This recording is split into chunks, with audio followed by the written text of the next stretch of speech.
9/6/2026 रोजी संध्याकाळच्या दरम्यान पेट्रोलिंग करत असताना पोलीस शिपाई क्रमांक 1702 जे अक्षय शिंदे आहेत त्यांना माहिती मिळाली की जो आरोपी जो आहे रेकॉर्डवरचा ज्याच्यावर 11-12 गुन्हे आहेत भुऱ्या उर्फ कृष्णा सिंग हा पोते वस्तीमध्ये तलवार घेऊन फिरत आहे. सदरची माहिती मिळताच त्या ठिकाणी DV स्टाफ पाठवलेला आहे. त्याला ताब्यात घेतला. त्याला ताब्यात घेतल्यानंतर त्याच्याकडे कशी चौकशी केली असता आम्हाला असं समजलं की त्याचे जे नातेवाईक आहेत मक्खन सिंग आणि कृष्णा सिंग मक्खन सिंग आणि कृष्णा सिंग जे आहेत त्यांच्या घरात पण काही तलवारचे साठ आहेत. ताबडतोब आम्ही आमचे जे क्राईमचे उमेश गीते साहेब आहेत, API लिगाड साहेब, नंदनवार साहेब आहेत, त्याच्यानंतर जो आमचा जो DBचा स्टाफ आहे, राहुल परदेशी असतील, भीमा कांबळे असतील, अमोल गायकवाड आहेत, बरेच लोक आहेत जे आम्ही त्या ठिकाणी ताबडतोब आम्ही स्वतः त्या ठिकाणी गेलो.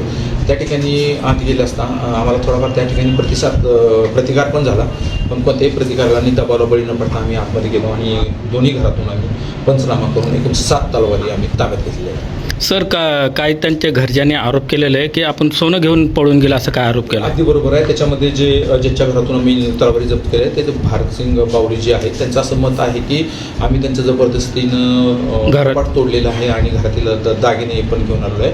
पण जी कारवाई झालेली आहे ती इन कॅमेरा झालेली आहे, त्याच्यामध्ये तो काय प्रश्न येत नाही. ही जी बावरी गँग आहे तो शेवटचा मोहरा आमच्या हाती लागलेला आहे. संपूर्ण नेस्तानाबूत झालेली आहे बावरी गँग. त्याच्यावरती 11 गुन्हे आहेत आणि याच बावरी गँगकडून आपण याच्या अगोदर 3 पिस्टल 2 महिन्यापूर्वी जप्त केली आहे. सर अजून किती गंभीर गुन्हे आहेत त्याच्यावर? जो भुऱ्यासिंग उर्फ कृष्णा सिंग बावरी आहे त्याच्यावरती 11 गंभीर गुन्हे आहेत.